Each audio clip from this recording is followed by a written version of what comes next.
Hello friends, इस video में हम ब्रेस्ट कैंसर के बारे में जानेंगे।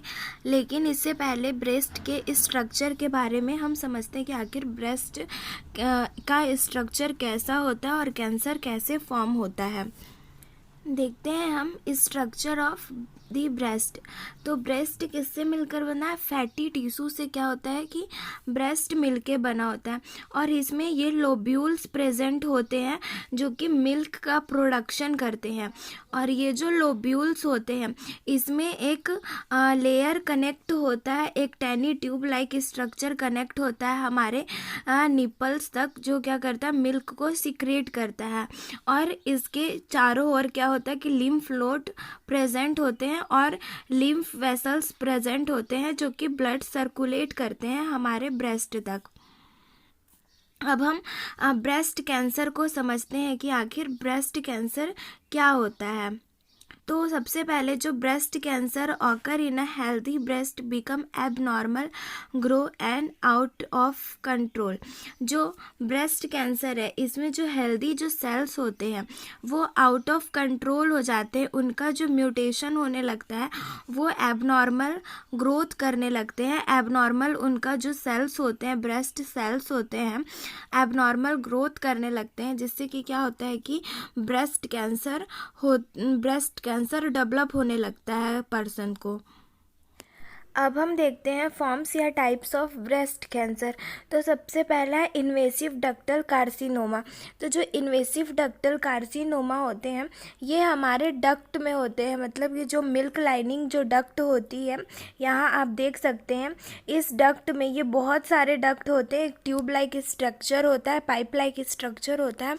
इस स्ट्रक्चर में क्या होता है कि कैंसरियस सेल ग्रो करने लगते हैं और वो मतलब कि डिफरेंट साइड में और ज़्यादा वो स्प्रेड होते हैं और इसमें जो टिश्यू होते हैं वो भी अफेक्ट होने लगते हैं। जो ट्यूब के जो डक्ट टिश्यूज होते हैं वो भी इसकी वजह से अफेक्ट होते हैं, पूरे तरीके से इन्फ्लामेट हो जाते हैं, जिसे हम इन्वेसिव डक्टल कार्सिनोमा बोलते हैं।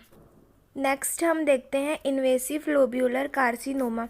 तो जो इन्वेसिव लोब्यूलर कार्सिनोमा होते हैं वो हमारे लोब्यूल्स में प्रेजेंट होते हैं। जो ब्रेस्ट के मिल्क प्रोड्यूसिंग जो लोब्यूल्स होते हैं, मिल्क प्रोड्यूसिंग ग्लैंड होते हैं जिसे हम लोब्यूल्स कहते हैं, वहाँ पे कैंसरियस सेल का ग्रो होने लगता है और ये बहुत ही इन्वेसिव, मतलब बहुत ही जल्दी स्प्रेड होने लगते हैं। और जैसे जैसे ये स्प्रेड होते हैं ये हमारे लिम्फ नोड तक भी पहुँच जाते हैं और जिसकी वजह से अनदर बॉडी पार्ट्स में भी कैंसरियस सेल ग्रो होने लगते हैं।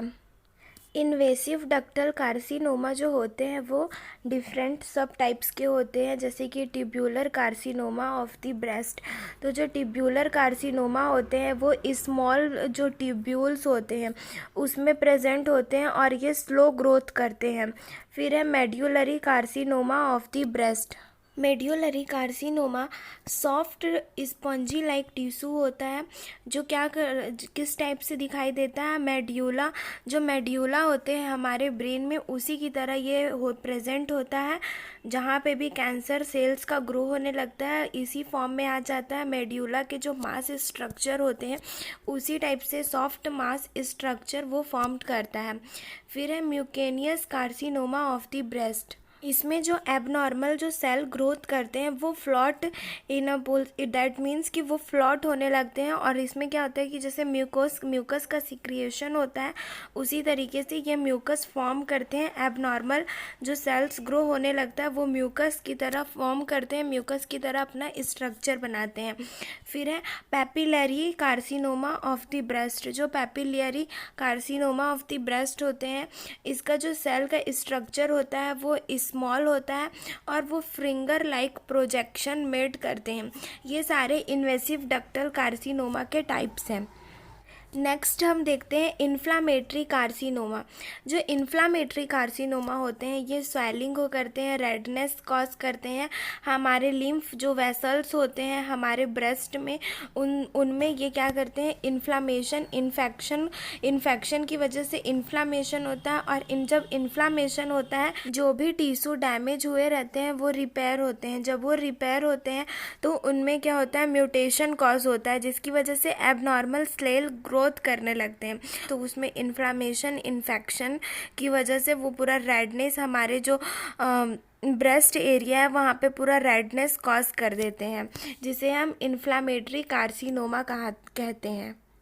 ब्रेस्ट कैंसर होने के डिफरेंट टाइप ऑफ कॉजेज़ होते हैं, जैसे कि एज, जेंडर, जीन चेंजेस, जब जीन म्यूटेशन होता है, या लैक ऑफ फिज़िकल एक्टिविटी, जब हम फिज़िकल एक्टिविटी बिल्कुल भी नहीं करते हैं, एक्सरसाइज नहीं करते हैं, जिसकी वजह से क्या होता है कि कैंसरियस सेल डेवलप होने के चांसेस होते हैं। Drinking alcohol, lots of alcohol क्या करते हैं कि जो हमारे हार्मोन्स होते हैं उनको इम्बैलेंस कर देते हैं, इस वजह से भी कैंसरियस सेल होने के चांसेस बढ़ जाते हैं। और अनदर एग्जांपल जैसे कि रेडिएशन थेरेपी हो गया, ये सब क्या करते हैं कि हमारे जो रेडिएशन थेरेपी की वजह से जीन म्यूटेशन होता है, और जीन म्यूटेशन होता है तो एबनॉर्मल सेल का ग्रोथ होने लगता है, जिससे कि ब्रेस्ट कैंसर या अनदर टाइप ऑफ कैंसर हमारे बॉडी में लीड होते हैं। नेक्स्ट हम देखते हैं क्लिनिकल मैनिफेस्टेशन। तो इसमें जो क्लिनिकल सिम्टम्स, साइनम सिम्टम्स शो होते हैं ब्रेस्ट कैंसर के, तो इसमें उसका क्या होगा कि जो शेप और साइज़ रहेगा ब्रेस्ट का वो चेंज हो जाएगा। फिर है जो ब्रेस्ट का जो स्किन रहेगा और जो एरियोला जो रहते हैं वो स्वॉलो हो जाएंगे, स्वेलिंग आ जाएगी उसमें, और इरिटेशन होगा, ब्रेस्ट पेन होगा, और निपल पेन और टेंडरनेस फील होगा। फिर है यूनिलेटरल निपल डिस्चार्ज, इसमें क्या होगा कि अदर देन ब्रेस्ट मिल्क, बिना मतलब ब्रेस्ट मिल्क के अलावा और भी जैसे पस डिस्चार्ज होने लगेंगे हमारे निपल से, क्योंकि और ये एक ही साइड में होगा, क्योंकि जिस साइड में कैंसर सेल का डेवलपमेंट हो रहा है उस साइड में क्या होगा कि पस डिस्चार्ज होने लगेंगे। फिर है nipple turn invert into the breast, जो निप्पल क्या होगा कि वो टर्न हो जाएंगे, ब्रेस्ट के इनवर्ट साइड में वो टर्न हो जाएंगे, जैसे आउटर साइड में वो रहते हैं वैसे वो इनवर्ट साइड में वो टर्न हो जाएंगे, जिससे ब्रेस्ट फीडिंग में बहुत ही दिक्कत होगी। फिर है इन लार्ज एक्सिलरी और सुप्रा क्लेविकुलर लिम्फ नोड्स, जो सुप्रा क्लेविकुलर लिम्फ नोड्स रहते हैं वो इनलार्ज हो जाएंगे। नेक्स्ट हम देखते हैं डायग्नोसिस। तो हम डायग्नोस्टिक टेस्ट में डायग्नोस्टिक मेमोग्राम एक ऐसा प्रोसीजर है, एक ऐसा डायग्नोस्टिक टेस्ट है जिसमें लो एनर्जी में एक्सरे रेडिएशन ट्रांसफ़र किया जाता है। ये स्पेशली परफॉर्म किया जाता है ब्रेस्ट में ब्रेस्ट कैंसर को डिटेक्ट करने के लिए। फिर है अल्ट्रासाउंड चेक करेंगे, तो अल्ट्रासाउंड में किसी भी तरीके का अगर पस कलेक्शन है तो वो साउंड एबनॉर्मल साउंड सुनाई देगा।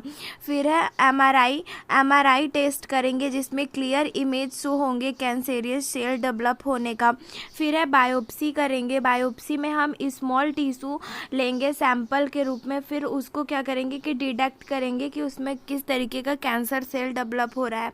फिर है हार्मोन रिसेप्टर टेस्ट करेंगे।